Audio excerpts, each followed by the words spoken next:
You're asking them to pay 2.75% to fund affordable and accessible healthcare under the UHC program. That is part of the dictates of the Constitution, that these programs cannot wait under the classical capitalism, that we first, all of us, make wealth before we start to disperse wealth.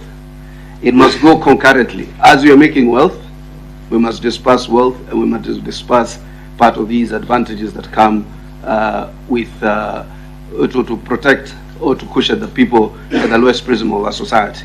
That's why if you see part of the taxations that is being proposed, it is largely to fund economic and social rights, housing, healthcare, and the such and the such. So that those who have a little more are told to make a small sacrifice, so that those who have nothing are put to a level that they are better off before all of us can become well off. It's actually the constitutional mechanics. So I wanted to slightly you to speak to it, whether this social democracy or democratic socialism, as it is called, isn't about expanding the tax for those who have more and possibly helping those who have less. This outcry, when you are setting up universal health care, when you are setting up housing programs, were outcries that we even saw in the United States when Obamacare was trying to, find a footing, or other social programs were trying to find a footing. The last one, you talked, Opia, you were told you are a government in waiting. The only problem of the opposition is they don't want to wait. But I do agree that Kimani Ichung'wah, as leader of minority or majority, can have a relationship where, in matters of national security, there can be a certain nexus of briefing between the two parties, so that time and again people are appraised with matters of state. The one or two of your radical opinions, but because I'm also in that space of politics, are very popular with me internally, but I cannot express open support for it. I just do believe that there should be clear separations of power, but if this committee should so decide to, as constitutional as the funds, I shall support that position. I think, Hassan, you have to be bold as you can be in some of these things. We'll hear now Honorable Eugene. Thank you very much, Prof. I think on the issues of electoral justice, there has been an issue about the last general election, and there are those who have described it as one of the best elections, or one of the most credible elections. But for some of us, we believe this was one of the most incredible elections. Incredible is a good thing. We had never seen a situation. I think Hassan should put off his microphone. We had never seen a situation where the electoral body is split. It's like a split jury, or almost a hung jury, but in this case, the majority of the commissioners disowned the results. The chairman, with the minority, only 2, upheld the results. And the country found itself in a political and legal terra incognita. It's an unprecedented situation. That's why I'm saying it was not normal. They were not normal elections. And we were particularly looking at the provisions of Article 138, 3C, and the Supreme Court pronounced itself on it by saying the decision of the Commission, IEBC, should be a corporate decision in terms of the results, tallying, verifying. It should be a corporate, it cannot be the decision of the chair. And when you come to, of course, Article 138.10, the chair is the one who declares. But in a situation where we have a rogue chair, this time we have the chair and only 2 commissioners. But we can find ourselves in a situation in future where the chair disagrees with the commission and the chair by himself declares results that probably the rest of the commission does not agree with.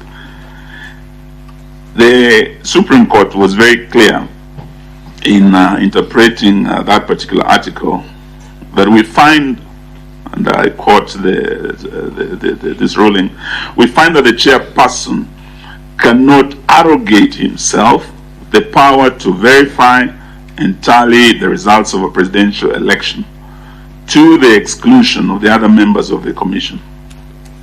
Indeed, Article 138(10) of the Constitution, although the power to declare the results of a presidential election after verification and tallying is vested in the chairperson, he does not, or he does so only as a delegate of the commission, with the corporate decision of the commission. Going into the future, we would like to get your opinion on that in terms of advice in putting the country on a more political and legal terra firma in terms of such situations arising in future. What would you advise on that? On the issue of the cost of living, as His Excellency Kalonzo has said, these socio-economic rights under Article 43 also include the rights under Article 201 on the finance, the taxation, and the equitable taxation of the citizens, and equitable sharing of the tax burden. In the current situation today in this country, there are many Kenyans who cannot put food on the table because of the high cost of living, and particularly the Finance Act 2023 that saw everything going up, particularly the cost of fuel. On fuel alone, we have almost 16 or so levies and taxes that have really increased fuel to unprecedented levels. And we're not talking of just the mamambogas in the village who have to pay over 33 shillings more for kerosene out there in the village. Life is becoming unbearable. Even our journalists here and professionals, anyone with a pay slip today is really an endangered species because of the many taxes. What would you advise? There have been proposals here, and we wanted to hear from you because it is a policy decision, and enjoyment of those socio-economic rights under Article 43, it's not a favor from the government. Under Article 21, it is the fundamental duty of the state to ensure enjoyment of those rights by the citizen. In terms of policy measures, so if there are wrong policies that have been put in place that have overburdened the citizen, what would you advise in terms of probably reduction of some of the taxes or reviewing of some of those levies on fuel, on electricity? We really would like to hear from you so that we can, as a committee, make appropriate recommendations. Thank you.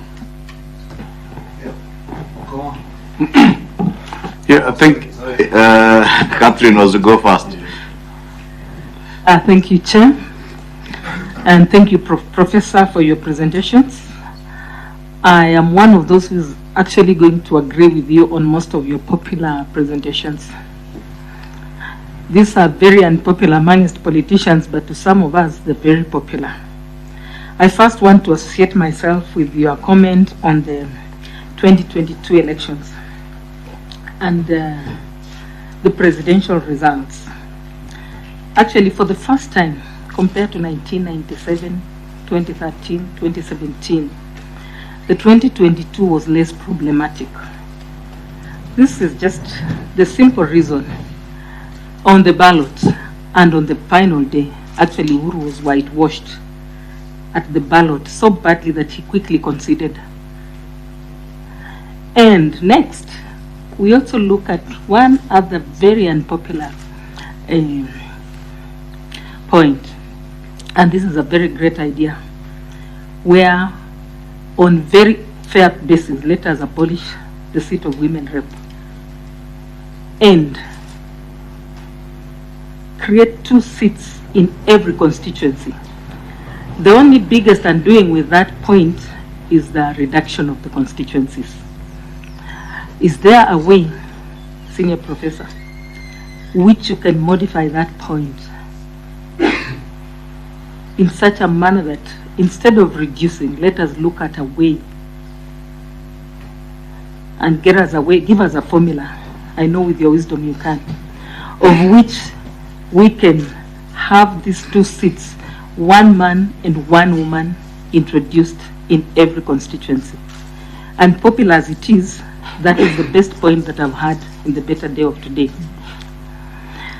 And clearly, it is clear you have said empowering a woman is like empowering the whole society. So I'm sure if the 2/3 gender rule was to take off, that is the best solution. And I even beg that this committee adopts that kind of policy. Thank you. Okama. Thank you, Chairman. First, you know, having listened to Prof, I'm one of those proud Kenyans who were taught by Professor. He welcomed me to University of Nairobi as a first-year student. The only thing that he was shocked about my person is when I told him the school I'd come from. He wondered whether I never knew that there was a school called Alliance, and why I never went to Alliance. But, Correction, Senator, not a school. there was the school yeah. called Alliance. Yes, but happy to see you, Prof. And we are really going to benefit, you know, from your presentation. I hope there will be some written memo that you leave behind that will assist us. Now, we are where we are because we are a country on crossroads. We are trying to find a solution